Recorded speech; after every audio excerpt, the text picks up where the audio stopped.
नमस्कार मित्रों, मैं सुमित सिंह और आप सभी लोगों का EWS में स्वागत करता हूं। मैं उम्मीद करता हूं कि आप लोग काफ़ी अच्छे होंगे और आपकी जो पेपर की तैयारी है वो काफ़ी बेहतर चल रही होगी।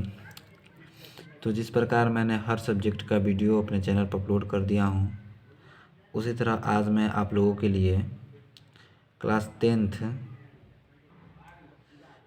टेंथ यूपी बोर्ड से रिलेटेड क्लास टेंथ का सोशल साइंस का कुछ इम्पोर्टेंट शॉर्ट क्वेश्चन सेकेंड यानी लघु उत्तरीय प्रश्न जो सेकेंड लेकर आया हूँ, जो आपके इस बरस एग्ज़ाम के लिए काफ़ी मोस्ट होने वाले हैं।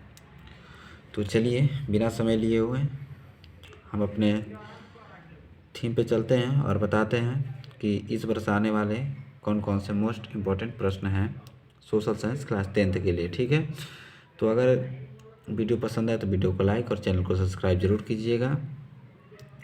और देखिए, सोशल साइंस ऐसा विषय है क्लास टेंथ में सोशल साइंस का जो प्रश्न पूछता है सेकेंड शॉर्ट क्वेश्चन का 3 नंबर का प्रश्न करेगा आपसे। ठीक है, पेपर में कितने नंबर का प्रश्न करता है तो 3 नंबर का करता है। एक क्वेश्चन का जवाब देंगे अगर तो 3 नंबर आपको क्लियर मिलता है। ठीक, तो 3 नंबर के प्रश्न पे हम चर्चा करेंगे। तो 3 नंबर के प्रश्न चर्चा करने से पहले मैं बता देना चाहता हूँ कि आप हमारे साथ वीडियो का अंत तक बने रहिएगा, वीडियो को पूरा देखिएगा, क्योंकि जो भी मैं प्रश्न आपको देता हूँ, चाहे वो किसी भी सब्जेक्ट का हो, चाहे वो 10th क्लास का हो, चाहे 12th क्लास का हो, वो श्योरली 100% होता है कि एग्ज़ाम में आता है तो आता है। ठीक है, तो चलिए बिना समय लिए हुए अपने थीम पे चर्चा करते हैं। तो पहला देखिए, पहला हमारा प्रश्न है, पूना एक्ट पर किसके हस्ताक्षर हुए, उसके 2 शर्त लिखिए। यानी पूना एक्ट जब लागू हुआ था तो उस पर उस समय किसका हस्ताक्षर किया गया था और क्या उसमें शर्तें रखी गई थी, इस चीज़ को आपको बताना है। ठीक है, दूसरा प्रश्न कह रहा है, भारत में अप्रत्यक्ष लोकतांत्रिक प्रणाली को क्यों अपनाया गया। तो ये भी प्रश्न आपका 3 नंबर का है। तो मैं आपसे बताया हूँ कि जो भी प्रश्न आपसे पेपर में करेगा वो 3 नंबर का करेगा। ठीक है, लेकिन मैं जितना प्रश्न आपको दे रहा हूँ ये इतना पूरा नहीं पूछेगा, इसी में से पूछेगा। ठीक है, तो अप्रत्यक्ष लोकतांत्रिक प्रणाली भारत में क्यों अपनाया गया था, इस चीज़ के बारे में आपको आंसर करना है। और तीसरा प्रश्न हमारा है, विकसित देशों में आर्थिक क्रियाओं के महत्व का वर्णन कीजिए। यानी जो विकासशील देश है, अमेरिका, जापान, चीन, हमारा देश भारत, जो अग्रसर आर्थिक स्थिति, जो इकोनॉमिक स्थिति जो है वो काफ़ी डेवलपमेंट हो रही है, इस समय ग्रोथ हो रहा है, तो उसमें जो महत्व होता है उस क्या महत्व होता है उस चीज़ का आपको वर्णन करना है। ठीक है, जैसे आज हमारे देश की GDP देख ही रहे हैं कितने नंबर पे आ गई है। तो उसी तरह चौथा प्रश्न हमारा होगा, भारत में कृषि की 3 विशेषताएं लिखिए।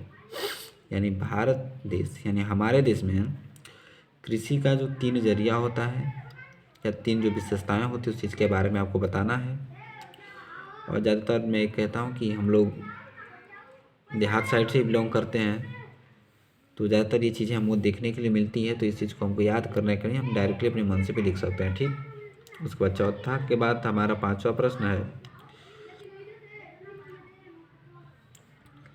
भारत में असहयोग आंदोलन क्यों प्रारंभ किया गया।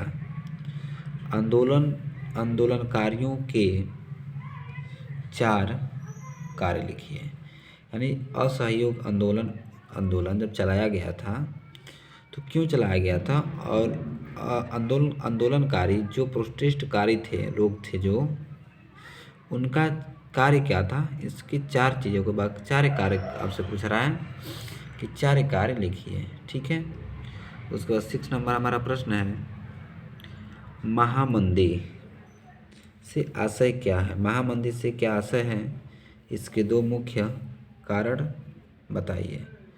महामंदी समझ ही रहे हैं कि महामंदी अगर होगा तो क्या दिक्कतें सामना हमको करनी पड़ती है, तो उस चीज़ पे प्रश्न पूछते। ये मैं आपसे बता दे रहा हूँ कि ये भी जो भी मैं प्रश्न आपको बता रहा हूँ सेम यही प्रश्न आपके एग्जाम पेपर में आने वाले हैं। तो इस जो भी मैं प्रश्न आज मैं आपको दे रहा हूँ इन प्रश्नों को आप आपने नोट कर लीजिएगा, इतना तो ज़रूर कहूँगा। ठीक है, चलिए आगे बढ़ते हैं।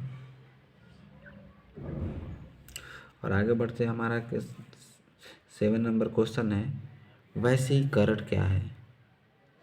इसके कोई एक लाभ लिखिए, यानी वैश्वीकरण क्या है, इसका कोई एक लाभ आपको लिखना है, इसके बारे में बताना है, फिर इसके लाभ लिखना है। ठीक, तो 8 नंबर है, सामाजिक विभाजन से क्या आशय है? यानी सामाजिक विभाजन समझ रहे हैं, यानी समाज का विभाजन, लोगों का जाति वर्ग का विभाजन से क्या आशय है, इस चीज़ में के बारे में आपको बताना है। उसका 9 नंबर है,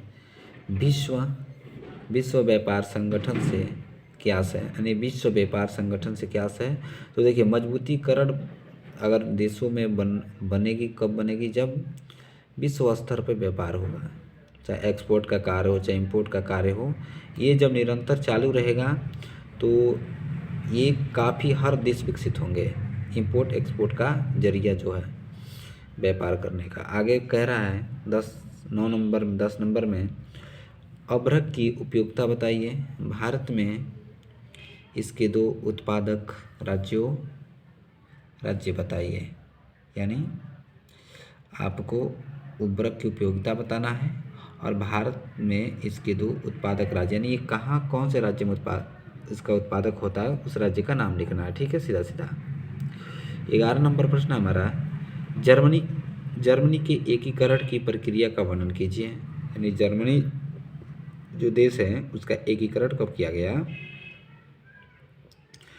उस चीज़ को आपको वर्णन करके बताना है। 12 नंबर है, प्रथम विश्व युद्ध ने ब्रिटेन की अर्थव्यवस्था पर क्या प्रभाव डाला, स्पष्ट करें।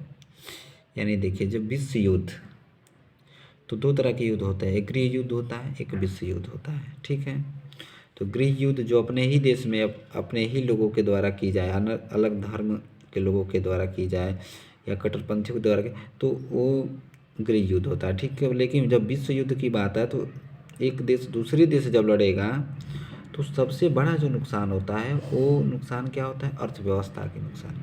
महंगाई बढ़ती है, हर वस्तु का मूल्य बढ़ता है, तो इन सभी चीज़ों को गेन करने में काफ़ी समय लगता है। इसलिए आज की डेट में जो युद्ध करना, ये आने वाले फ्यूचर के लिए काफ़ी नुकसानदायक है। ठीक है, तो इस चीज़ के बारे में आपको बताना है। 13 नंबर है, देश में स्थानीय सरकारों के महत्व का वर्णन कीजिए। यानी देश में स्थानीय का मतलब राज्य सरकार। सीधा सीधा मैं बताऊं कि देश है, देश को चलाने वाला राजा प्रधानमंत्री, सर्वोच्च नागरिक राष्ट्रपति, उसे उपराष्ट्रपति, प्रधानमंत्री, उसके बाद स्थानीय सरकार यानी राज्य सरकारों के द्वारा राज्य सरकार का देश में क्या महत्व है, इस चीज़ के बारे में आपको समझाना है। ठीक है, 14 नंबर है, विदेशी व्यापार को अनुकूलन बनाने के सुझाव दीजिए। यानी विदेशी व्यापार जो होता है उसको अनुकूलन बनाने के लिए जो सुविधाएं हैं सुसज्जित हो, उसको कौन सा बनाने के लिए सुझाव दीजिए। ठीक, 15 नंबर है, वाणिज्यिक कृषि से आप क्या समझते हैं? यानी वाणिज्यिक कृषि से आप क्या समझते हैं? और 16 नंबर प्रश्न है, गांधी जी ने प्रस्तावित रोलट एक्ट के विरुद्ध एक राष्ट्रव्यापी सत्याग्रह आंदोलन क्यों प्रारंभ किया? यानी गांधी जी ने प्रस्तावित रोलट एक्ट जब लागू होना था तो उसमें गांधी जी के द्वारा सत्याग्रह आंदोलन प्रारंभ किया गया था। ठीक, उसके बाद से 17 नंबर है, सत्ता की साझेदारी के महत्व को स्पष्ट कीजिए। सत्ता मतलब राज्य, यानी सरकार जिसका, राज्य जिसका रूपांतरण चले, जिसका कानून चले, वो सत्ता होता। ठीक है, 18 नंबर प्रश्न हमारा है, मृदा अपरदन क्या है? मृदा अपरदन क्या है? इनके 2 कार्य लिखें। यानी मृदा अपरदन जो होता है इसके 2 कारण आपको बताना है। 19 नंबर प्रश्न हमारा, भारत सरकार द्वारा वनों को कितने भागों में बांटा गया है? यानी वन जो हमारे देश की है, तो वन को कितने भागों में बांटा गया है, इस चीज़ को आपको बताना है। और 20 नंबर लास्ट प्रश्न हमारा है, मानव विकास के लिए साक्षरता क्यों अनिवार्य है? तो देखो, जब तक हर व्यक्ति एजुकेटेड नहीं होगा एजुकेटेड नहीं होगा तो फिर आपको आपका विकास नहीं होगा। तो विकास करना है तो एजुकेशन ज़रूरी है, ठीक है।